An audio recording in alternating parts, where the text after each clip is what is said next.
ঠাকুরগাঁ গয়েরহাট থেকে এইমাত্র একটি প্যাকেট এসে পৌঁছালো। তো আমি দেখব সুন্দরবন কুরিয়ার সার্ভিসের মাধ্যমে পাঠিয়েছেন। আর এই প্যাকেটটির ভিতরে কি ফোন রয়েছে, কি সমস্যা রয়েছে আমি বিস্তারিত দেখব। আশা করি আপনার সাথে থাকলে দেখতে পারবেন। দেখুন, এখানে আবার একটি চিঠিও লিখেছে। তো পোকো X3 প্রো একটি ফোন আমি দেখতে পাচ্ছি। আর চিঠিতে লিখেছে, প্রিয় রানা ভাই, আসসালামু আলাইকুম। আমি ফাহিম ফয়সাল, ঠাকুরগাঁ থেকে।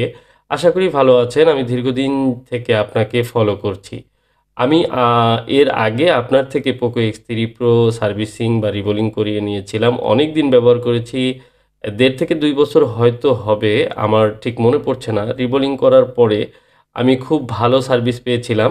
গত ২৯/১/২০২৫ তারিখে ফোনটি খুব জোরে হাত থেকে পড়ে গিয়েছিল। তার একদিন পর সকালে ফোনটি আর চালু হচ্ছিল না। আমি পেছনের ব্যাকশেলটি খুলে ব্যাটারির কানেক্টটি খুলে আবার লাগাই, কিন্তু তবুও চালু হচ্ছে না। এমনই একটি সময়ে এটি খারাপ হয়েছে। আসলে ওনার আর্থিক অবস্থা খুব খারাপ, সেই বিষয়ে একটু খেয়াল রাখতে বলছেন। তো যাই হোক, আমি দেখব ফোনটি, যেহেতু ফোনটি কোনো এক সময় আমি রিপেয়ার করেছিলাম। আসলে উনি নিজেই মনে করতে পারছে না যে ফোনটি কতদিন আগে রিপেয়ার করে নিয়েছিলেন। তো আমি কিভাবে মনে রাখবো? যাই হোক, আমার কাছে কিছু নোট থাকে যে একটি ফোন আমি কত তারিখে রিপেয়ার করেছিলাম। সেই ইনফরমেশনগুলো আমি মিলিয়ে দেখতে পারি যে আসলে কতদিন আগে সেই ফোনটি রিপেয়ার করা হয়েছিল। যা হোক, সেটি কোনো বিষয় না, যেহেতু ফোনটি ওনার হাত থেকে পড়ে গিয়েছিল এবং তার পরের দিন ফোনটি অফ হয়ে যায়। আর একটি ফোন আঘাত খাওয়া বা পড়ে যাওয়া কোনো কারণে, ফিজিক্যালি কোনো ড্যামেজ হলে সেটি কিন্তু অনেক কারণেই কিন্তু ডেড হতে পারে। আবার অনেক সময় পানিতে পড়ে বিভিন্ন ধরনের ফিজিক্যাল ড্যামেজের কারণেও কিন্তু অনেক ফোন ডেড হয়ে যায়। তো এই ফোনটির ডেডের ক্ষেত্রে আমার মনে হয়েছে যে এটি নরমালি যে সিপিইউ থেকে ডেড হয়, কারণ আইচার্জারে 0.1 রিডিং লোডিং দেখাচ্ছে। তো সেটি একেবারেই খুব সাধারণভাবে যে ডেড হওয়া ফোনগুলোর যে নর্মাল যে রিডিং থাকে সেটি কিন্তু এই ফোনটিতে বিদ্যমান। এবং সেই সাথে আমি মাদারবোর্ডটি দেখতে পাচ্ছি। মাদারবোর্ডের যে উপরের অংশে সেটি কিন্তু একেবারেই কোনো ধরনের বাঁকা বা কোনো ধরনের সমস্যা মনে হচ্ছে না। তার মানে ফোনটির সাধারণ ডেড হওয়ার মতোই। আর ডিসি পাওয়ার সাপ্লাই রিডিং আমি দেখতে পাচ্ছি। এটি হচ্ছে ১৩০-৪০ এরকম, মানে ১৪-১৫ এরকম রিডিং, যেটি নরমালি ডেড হলে হয়। আর এই ফোনটি কিন্তু ৮/২৫৬ জিবির একটি ফোন। মানে ৮/২৫৬ জিবির যে ইন্টারন্যাশনাল ভেরিয়েন্টের যে ফোনগুলো ছিল সেগুলোই হয়তো হবে। তো এই ফোনটির সিলভার কালারের একটি ফোন উনি চিঠিতে উল্লেখ করেছেন কর্নারে। তো আমি খুলে দেখতে পাচ্ছি যে এই ফোনটির আমি এর আগে কাজ করেছিলাম। সেটি মনে হচ্ছে যে আসলে ফোনটি এখনও নতুনের মতো। মানে ফোনটিতে কোনো ধরনের দেখুন, একদম গ্লেজ করছে। মানে কোনো আ ময়লা বা কোনো ধরনের প্রবলেম মনে হচ্ছে না। মনে হচ্ছে যে এটিই ১ম কাজ করছি। তো তারপরেও ফোনটি ডেড হয়েছে যেহেতু, আমি দেখব যে ফোনটির কী সমস্যা। আর অনেকদিন আগে কাজ করা হয়েছিল, সিপিইউ থেকে সিপিইউ ড্রাই হয়ে যেতে পারে। এ ধরনের ফোনে একেবারে কোম্পানি থেকে কেনার পর, নতুন ফোন কেনার পর ১.৫ থেকে ২ বছর পর কিন্তু সব ফোন ডেড। একেবারে একচেটিয়া কিন্তু সব ফোন ডেড হয়েছে। সো রিবোলিং করে আপনি সেই ফোনটিতে হয়তোবা ২ বছর, ১.৫-২ বছর ইউজ করতে পারবেন। এরপর আবার ডেড হতে পারে। বাট এই ডেড ফোনটি কিন্তু আবারও রিপেয়ার করা যাবে, আবারও রিপেয়ারযোগ্য। তো সেই বিষয়টি আপনাদের দেখাবো। দেখুন, একদম প্র্যাকটিক্যালি দেখাচ্ছি। এটি হচ্ছে সিপিইউ, র‍্যাম সিপিইউ আমি রিবোলিং করব। আর আমি দেখতে পেলাম যেটি, যে এই ফোনটি ইউজ করার পর ফোনটি হিট আপ হয়েছিল এবং পাশে যে কিছুটা পেস্ট বেরিয়েছিল, ফ্লাক্স পেস্টগুলো, সেটি দেখেই মনে হচ্ছিল যে হয়তো হিট আপের কারণে ডেড হয়েছে বা অন্য কোনো কারণে ডেড হতে পারে।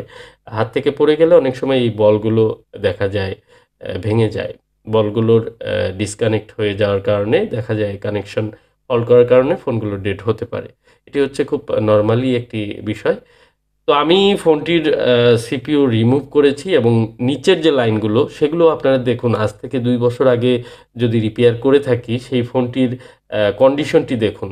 আমি কিন্তু এটি জানি না যে কী কন্ডিশনে আছে। আমি প্রত্যেকটি ফোনই এভাবে আ খোলার পর এরকম ফ্রেশ কন্ডিশনেই পাওয়া যাবে ইনশাআল্লাহ। কারণ প্রতিটি ফোনই কাজ করেছি অত্যন্ত যত্ন সহকারে। দেখে মনে হয়েছে বা মনে হবে যে একেবারে ফ্রেশ রয়েছে, নতুন রয়েছে। তো আমি আবারও এই ফোনটির সিপিইউ রিবোলিং করব এবং রিবোলিং করার পর ফোনটি আবারও অন হবে, এটি আশা করব। তো সেটি হয় কিনা সেটি দেখার জন্য ভিডিওটি শেষ পর্যন্ত অবশ্যই দেখতে হবে।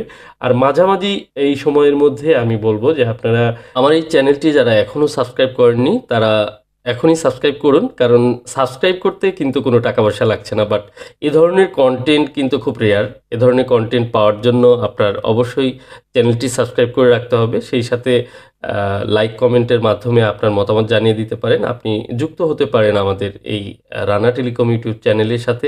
সবসময় যুক্ত থেকে বিভিন্ন ধরনের সাপোর্ট দিয়ে আশা করি আপনারা আমাকে এগিয়ে নিতে সাহায্য করবেন। তো এই যে ফোনটি, এই ফোনটির নিচের যে ক্যাপাসিটরগুলো ঠিকঠাক মতো রয়েছে, প্রতিটি বল ঠিকঠাক মতো রয়েছে, এবং আইসির যে কালার, আইসির কন্ডিশন সেটিও আপনাদের দেখাচ্ছি, একেবারে নতুনের মতোই ঝকঝকে রয়েছে, কোনো ধরনের ড্যামেজ কিন্তু নেই। আর আমি যতগুলো কাজ করেছি আশা করি প্রত্যেকটি কাজই এরকমভাবেই পাওয়া যাবে। যে কারণেই আমি সবসময় বলে থাকি যে এই ফোন আমি যেগুলো ইনটেক অবস্থায় কাজ করেছিলাম, মানে আমি ফার্স্ট টাইম কাজ করেছিলাম, সেই ফোনগুলো আপনার যখনই ডেড হোক বা কোনো সমস্যা হোক আমার সাথে কন্ট্যাক্ট করবেন। আশা করা যায় যে আপনার ফোনটি দ্বিতীয়বারও আবার রিপেয়ার করা সম্ভব হবে। তো এই ফোনগুলো বারবার সিপিইউ রিভলভ করতে হয় কেন? এই প্রশ্নটি আপনাদের থাকতে পারে। আসলে দেখুন, এই যে প্রসেসরটি, এটি হচ্ছে খুবই পাগলা ঘোড়ার মতো একটি প্রসেসর। একটু অল্প দামে অনেক বেশি কিছু দেওয়ার চেষ্টা করেছে। ফোনটি অনেক স্মুথ চলে। ফোনটি অল্প বাজেটে অনেক ভালো করেছে। প্রসেসর, RAM এবং স্টোরেজ ইউএফএস 3.1 এর সাথে খুব ভালো চলে। বাট এই ভালো চলতে গিয়ে ফোনটি একটু হিট আপ হয়, এবং প্রসেসরের যে নিচে যে বলগুলো সেগুলো কিন্তু অতিরিক্ত গরম হতে হতে কোনো এক সময় ডাই হয়ে সেগুলোর কানেকশন ফল্ট করে।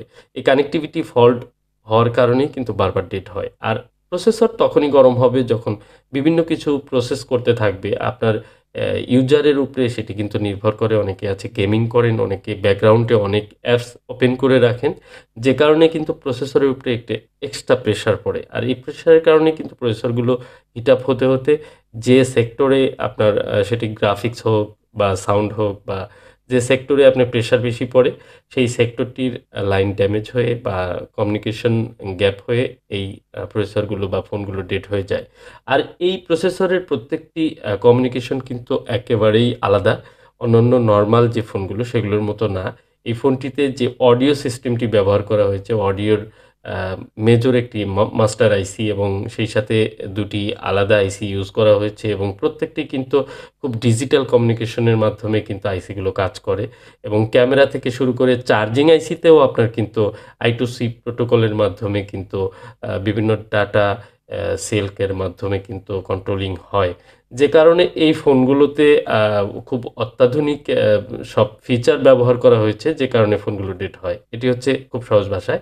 আর দেখুন, ফোনটি কিন্তু আমি রিবোলিং করে সবকিছু লাগিয়ে নিয়েছি, বাট এই ফোনটি কিন্তু এখনো অন হচ্ছে না। এটি হচ্ছে চার্জিং একদম লো, 2.8 ভোল্ট। তো আসলে যেহেতু ডেড হয়ে থাকা অবস্থায় চার্জ একদম লো হয়ে যাওয়াটাই স্বাভাবিক।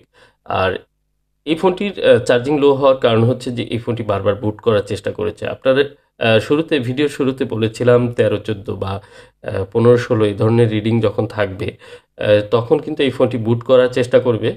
সো ওই অবস্থায় আপনার ব্যাটারির চার্জ ড্রেন হতে থাকবে। আর অনেক ফোন আছে যেগুলো একেবারেই লো বুটে থাকে, 1-2, যেটা খুব রিসেন্টলি দেখা যায় পাওয়ার প্রেস করার পর আবার ডাউন হয়ে 0 এসে যায়, যে কারণে ব্যাটারি ড্রেন হয় না। তো এই ফোনটির আমি একটু কুইক চার্জ করে নিয়েছি, এবং চার্জে থাকা অবস্থায় কুইক চার্জ করে সেটি আমি লোডিংটি পাওয়িয়ে দিলাম।